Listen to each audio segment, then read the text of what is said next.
Hello friends, मैं हूं वंश और आप देख रहे हैं मैथ्स विद वंश। आज हम करेंगे chapter number 9 that is some applications of trigonometry की एक्सरसाइज 9.1 का क्वेश्चन नंबर 15। तो देखो क्वेश्चन नंबर 15 में क्या गिवन है। A straight highway leads to the foot of a tower. वो कह रहे हैं कि एक हाईवे है जो अप्रोच कर रहा है, लीड्स का मतलब अप्रोच कर रहा है टावर के फुट तक, दैट इज टावर के बॉटम तक। तो देखो अगर ये टावर है हमारा, ठीक है, एज्यूम करो कि अगर ये हमारा टावर है और ये इसका बॉटम है, ठीक है, तो ये highway bottom of the tower की तरफ अप्रोच कर रहा है। अब आगे देखो, a man standing at the top of the tower observes the car eight an angle of depression of 30 degree which is approaching the foot of the tower with the uniform speed. अब देखो ये क्या कह रहे हैं, ये कह रहे हैं कि एक मैन टावर के ऊपर खड़ा है, ठीक है, लेट अस अज्यूम कि ये एक मैन है और ये टावर के ऊपर खड़ा है और इसने देखा एक इंस्टेंट पर, ठीक है, एक पॉइंट ऑफ टाइम पे कि ये कार जा रही है, ठीक है, यहाँ पे एक कार जा रही है, सपोज ये कार यहाँ पे थी यूनिफॉर्म स्पीड से। तो जब इसने कार देखी एक इंस्टेंट पर तो उसने देखा कि मैन और कार का एंगल ऑफ डिप्रेशन बन रहा है 30 डिग्री, ठीक है। इससे पहले हमें एंगल ऑफ डिप्रेशन पता होना चाहिए क्या होता है, ठीक है, क्योंकि वो कह रहे हैं कि एंगल ऑफ डिप्रेशन बन रहा है 30 डिग्री मैन की तरफ से।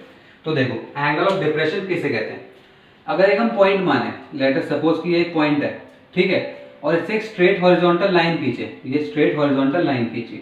अब अगर इस लाइन से हम नीचे देख रहे हैं, ठीक है, इस लाइन से हम नीचे देख रहे हैं, लेट अस सपोज यहाँ देख रहे हैं, तो इन दोनों लाइंस के बीच में जो एंगल बनेगा वो होगा हमारा एंगल ऑफ डिप्रेशन।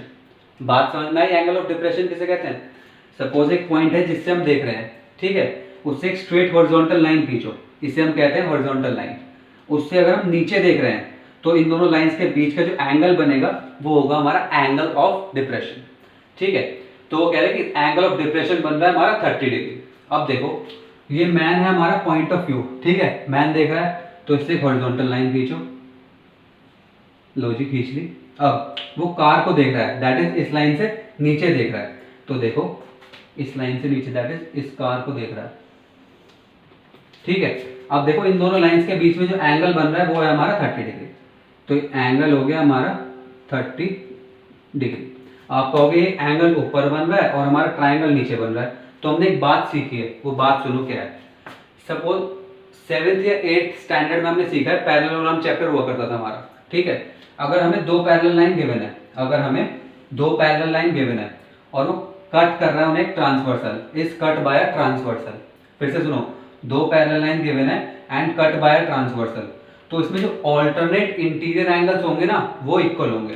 देखो ऑल्टरनेट इंटीरियर एंगल्स का मतलब एक एंगल ये और एक एंगल ये, तो ये दोनों एंगल्स आपस में इक्वल होंगे, और एक एंगल ये और एक एंगल ये दोनों एंगल आपस में इक्वल होंगे, ठीक है। ये हमारी प्रॉपर्टी हुआ करती थी, if two lines are parallel and cut by the transversal then the alternate interior angles are equal. समझ में आया? अब देखो यही प्रॉपर्टी हमारी यहाँ लग रही है, ठीक है। उसने कहा हाईवे है, हाईवे है बिल्कुल स्ट्रेट, ठीक है, और एक मैंने हॉरिजॉन्टल लाइन खींची वो भी बिल्कुल स्ट्रेट। तो अगर आप ध्यान से देखो तो ये दोनों पैरेलल लाइंस है, ठीक है, ये दोनों पैरेलल लाइंस है। और ये जो हमारा एंगल ऑफ डिप्रेशन की लाइन है यहाँ पे, ठीक है, इसे हम कहते हैं लाइन ऑफ साइट। तो लाइन ऑफ साइट जो है वो हमारा काम कर रही है ट्रांसवर्सल का, ठीक है। दैट मीन्स हमारे ऑल्टरनेट इंटीरियर एंगल्स इक्वल हो गए। अब ऑल्टरनेट इंटीरियर एंगल्स कौन से हुए, एक एंगल ये वाला और एक एंगल ये वाला, दैट इज ये दोनों एंगल हमारे इक्वल होंगे। अगर ये 30 डिग्री है तो ये भी 30 डिग्री होगा। बात समझ में आई यहाँ तक? मैंने सिर्फ इतना कहा कि अगर दो पैरेलल लाइंस हैं और कट बाय द ट्रांसवर्सल है तो ऑल्टरनेट इंटीरियर एंगल्स इक्वल होंगे। फिर मैंने वही चीज़ यहाँ पे अप्लाई करी कि हाईवे स्ट्रेट है और जो मैंने लाइन खींची हॉरिजॉन्टल लाइन वो भी स्ट्रेट है, ठीक है। तो फिर जो हमारा ये मैन देख रहा था इस कार को, ये जो लाइन बनी जिसे हम कहते हैं लाइन ऑफ साइट, ठीक है, तो ये हमारा काम करती है किसका, ये हमारा काम करती है ट्रांसवर्सल का, ऐसे एज्यूम करो ऐसे, ठीक है। तो इसमें ऑल्टरनेट इंटीरियर एंगल्स इक्वल होंगे, दैट इज ये वाला एंगल इक्वल होगा ये वाले एंगल के, इसलिए ये 30 डिग्री था तो ये भी 30 डिग्री होगा। अब देखो आगे देखते हैं क्वेश्चन में क्या कह रहा है। 6 सेकेंड लेटर, 6 सेकेंड बाद the angle of depression of the car is found to be 60 degree. देखो वो यहाँ पे कह रहा था कि कार जो है वो फुट ऑफ द टावर की तरफ जा रही है, ठीक है, यूनिफॉर्म स्पीड से। तो जब मैंने 6 सेकेंड बाद देखा तो कार कुछ पॉइंट ऑफ टाइम बाद आगे चली गई, सपोज लेट एट इंस्टेंट यहाँ पहुंच गई। जब उसने यहाँ पे कार को देखा तो एंगल ऑफ डिप्रेशन बन रहा था 60 डिग्री। तो देखो एंगल ऑफ डिप्रेशन बनाए थे 60 डिग्री। ये यहाँ से देख रहा है मैन, दैट इज ये, ठीक है, मैन देख रहा है। अब यहाँ पे एंगल ऑफ डिप्रेशन बनेगा 60 डिग्री, दैट इज इस लाइन और ये हॉरिजॉन्टल लाइन के बीच का एंगल, ठीक है। समझाने के लिए मैं 30 डिग्री वाला एंगल रब कर देता हूँ, इससे आपको इजीली समझ में आ जाएगा। ये तो हम बना लेंगे फिर से। तो देखो एक ये वाली लाइन, एक ये वाली लाइन, अब इन दोनों के लाइन के बीच का एंगल जो होगा वो बन रहा है हमारा 60 डिग्री, ठीक है। अब वही फंडा पैरेलल लाइंस वाला, हमारा ये वाला एंगल तो यूज है ही नहीं क्योंकि ट्राइंगल तो नीचे बन रहा है। तो देखो ये दोनों पैरेलल लाइंस, ये ट्रांसवर्सल, तो ये वाला एंगल और ये वाला angle alternate interior angles equal होंगे, दैट इज ये 60 डिग्री है तो ये भी 60 डिग्री होगा, ठीक है। अब हमारी प्रॉपर फिगर बन गई पूरी जो हमें क्वेश्चन के लिए चाहिए थी, ठीक है। सबसे इंपॉर्टेंट चीज इस क्वेश्चन में फिगर ही होती है, मैं पूरी कर देता हूँ। देखो इसे इरेज करते हैं, अब 30 डिग्री वाली फिगर भी बना देते हैं, ठीक है। अब एंगल बना देते हैं, ये छोटू वाला एंगल था हमारा 30 डिग्री और ये बड़ा वाला एंगल जो बन रहा था ये बन रहा था 60 डिग्री, ठीक है। तो ये 30 डिग्री और ये 60 डिग्री। अब हमने क्या रहा है वो, find the time taken by the car to reach the foot of the tower from this point. अब वो कह रहा है जब कार इस पॉइंट पे पहुंच गई तो यहाँ से फुट ऑफ द टावर तक पहुंचने के लिए कितना टाइम लगेगा, ठीक है। तो हमें इस पॉइंट से लेके इस पॉइंट तक पहुंचने के लिए टाइम निकालना है, कार को कितना लगेगा, ठीक है। और इस पॉइंट से इस पॉइंट तक का टाइम लगेगा तो 6 सेकेंड्स। क्वेश्चन समझ में आ गया, ठीक है। अब सोल्यूशन बहुत ईजी है, देखो कैसे। क्वेश्चन समझ में आ गया ना।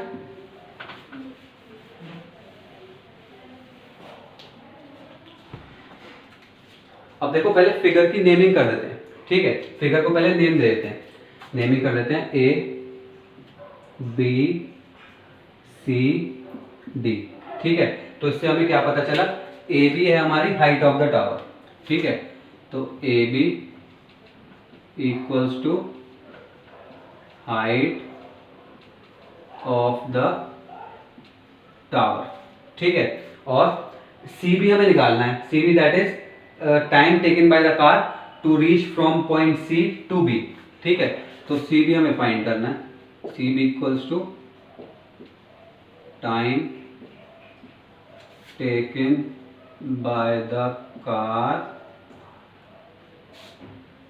To reach from point C to B, ये हमें फाइंड करना है, ठीक है। ये हमें फाइंड करना है।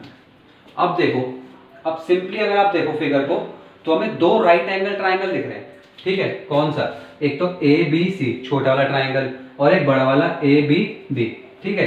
और इसमें हमें एंगल्स भी गिवन है, एक में 60 डिग्री एक में 30 डिग्री। तो इन दोनों का यूज करके हमारा आंसर आएगा, इतना तो हमें दिख रहा है, ठीक है। तो देखो एक बार मैं छोटा वाला ट्राइंगल लूंगा, राइट एंगल ट्राइंगल जो बी एंगल पे है 90 डिग्री, ठीक है, ए बी सी। और इसमें 60 डिग्री के रिस्पेक्ट में एक तो एक टॉवर वाली साइड, ठीक है, और एक जो साइड मुझे निकालनी है, इन दोनों कंसीडर करूंगा, ठीक है। क्योंकि एक तो टॉवर के ऊपर मैन खड़ा है तो जनरली ये वाली साइड लूंगा, ठीक है, यूजफुल है। और एक सी बी साइड, ठीक है, ये तो हमें निकालनी है। तो एक तो 60 डिग्री रिस्पेक्ट में दोनों साइड लूंगा और बड़े वाले ट्राइंगल में 30 डिग्री के रिस्पेक्ट में वही टॉवर वाली साइड और डी बी, क्योंकि इसी में सी बी आ रहा है, ठीक है, डी बी साइड लूंगा। उसके बाद में सॉल्व करेंगे, देखते हैं आंसर कैसे आता है, ठीक है। तो देखो छोटा वाला ट्राइंगल ले रहा हूं पहले, in triangle A B C, A B C. अब देखो 60 डिग्री के रिस्पेक्ट में बात कर रहा हूं तो 60 डिग्री के सामने साइड होगी हमारी परपेंडिकुलर, ठीक है। 90 डिग्री के सामने साइड होती है हमारी हाइपोटेनियस और सी बी साइड हो जाएगी फिर हमारी बेस, ठीक है। सी बी साइड हो गई हमारी बेस। अब मुझे कौन सा रिलेशन चाहिए, परपेंडिकुलर और बेस में। तो पंडित बद्री प्रसाद हर हर बोले, परपेंडिकुलर और बेस का रिलेशन होता है हमारा टैन का, ठीक है। तो टैन एंगल कौन सा गिवन है, 60 degree, tan 60 degree equals to perpendicular upon base. Perpendicular की शॉर्ट फॉर्म P, बेस की शॉर्ट फॉर्म B। अब देखो tan 60 डिग्री चैप्टर 8 में हमने चार्ट पढ़ा था, ठीक है। तो tan 60 डिग्री होता है √3 इक्वल्स टू परपेंडिकुलर है हमारी साइड AB, परपेंडिकुलर है हमारी साइड AB और बेस है हमारी साइड CB अब देखो, ना मुझे ए बी पता ना मुझे सी बी पता, तो इसे यहीं छोड़ देते हैं। ठीक है, इसे आप यहीं छोड़ दो। अब देखो, अब दूसरा ट्राइंगल लेते हैं। अब कौन सा ट्राइंगल लेंगे? बड़ा वाला, in triangle A B D. अब मुझे 30 डिग्री के रिस्पेक्ट में बात करनी है, और एक तो ये वाली साइड ए बी और डी बी, इन दोनों कंसीडर करना है। ठीक है, तो पहले नेमिंग कर देते हैं। 30 डिग्री के सामने साइड परपेंडिकुलर रहेगी। ठीक है, 90 डिग्री के सामने साइड हाइपोटेनियस, हमेशा रहती है फिक्स। तो जो तीसरी साइड बचती है वो होती है हमारी बेस। ठीक है, ये वाली साइड हो गई हमारी बेस। अब देखो, मुझे परपेंडिकुलर और बेस के बीच में रिलेशन चाहिए। देखो, अब लेते हैं in triangle A B D. ठीक है, ए बी डी ट्राइंगल में परपेंडिकुलर और बेस का रिलेशन क्या होगा?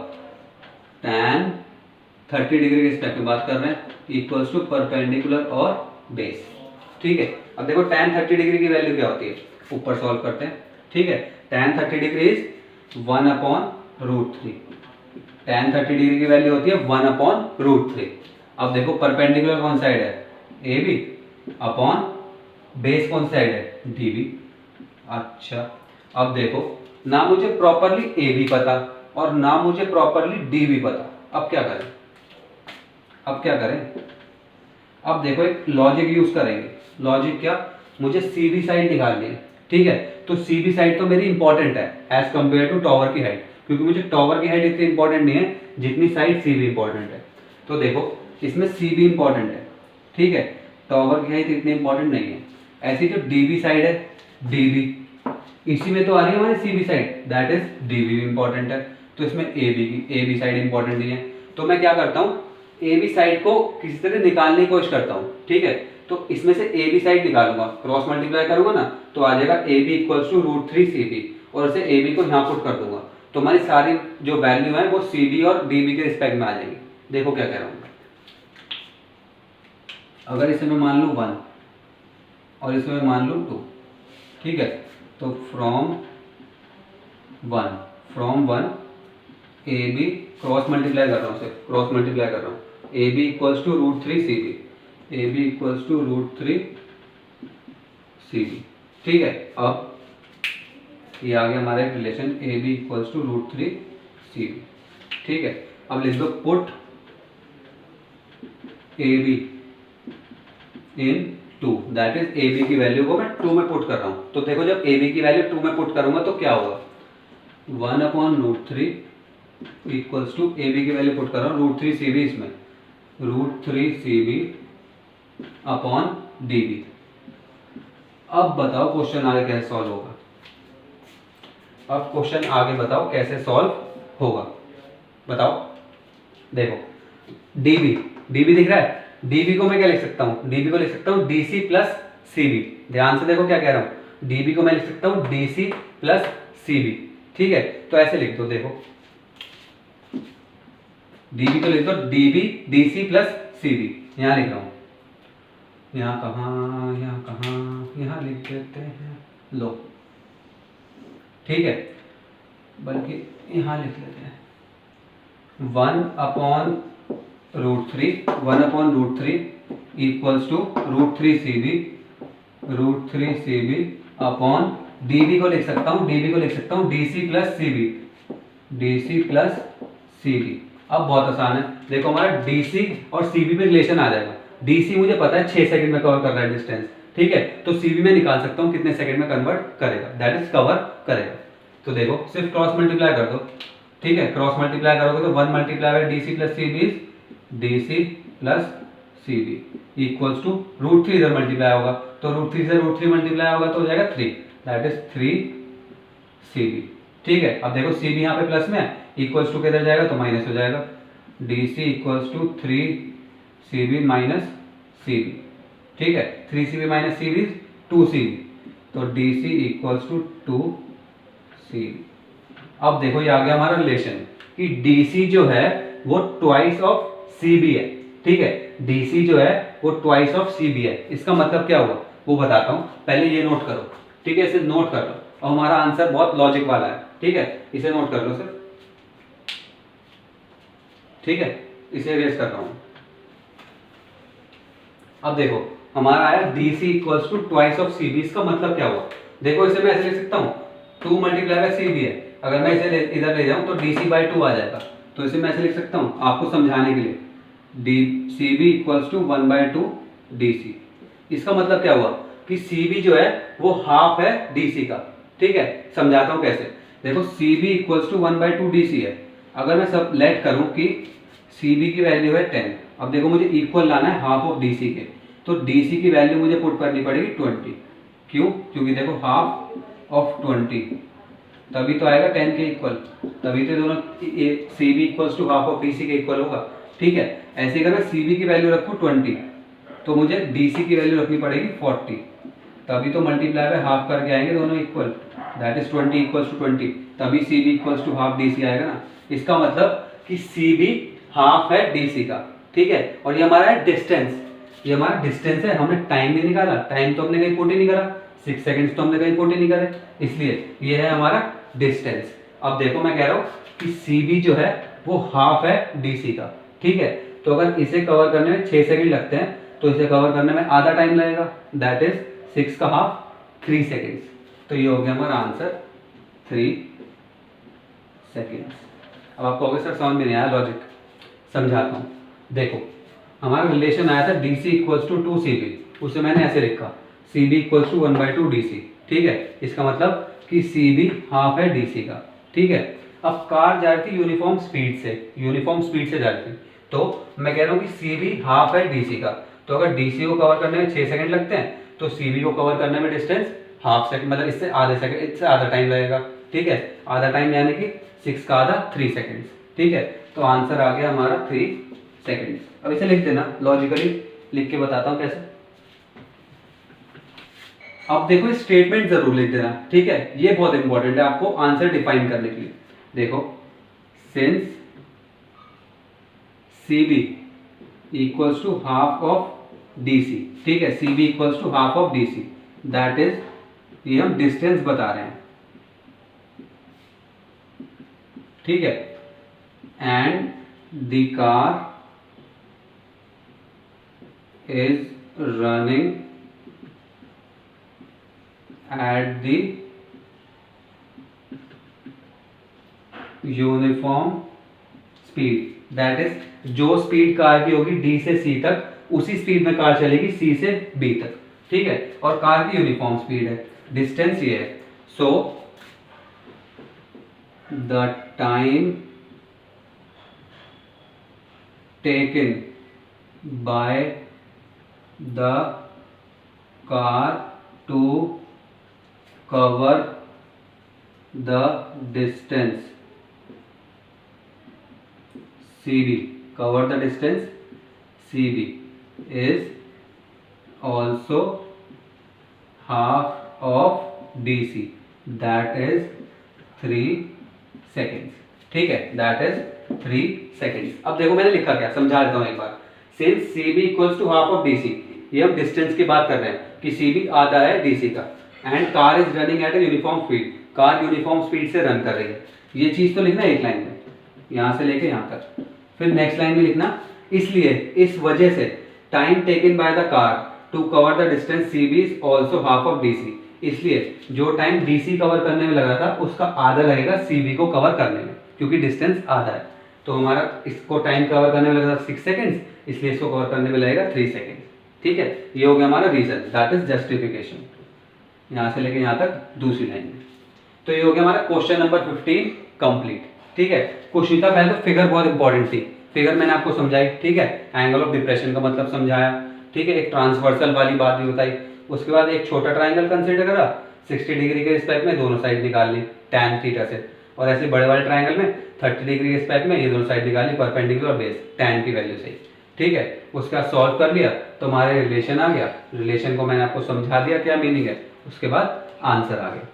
तो ये हो गया हमारा क्वेश्चन नंबर 15 कंप्लीट। अब अगर वीडियो पसंद आए तो लाइक करना, शेयर करना, और ट्रिग्नोमेट्री या क्वेश्चन नंबर 15 में से कोई भी प्रॉब्लम हो तो कमेंट बॉक्स में पूछ लेना। ठीक है, नेक्स्ट वीडियो मिलते हैं।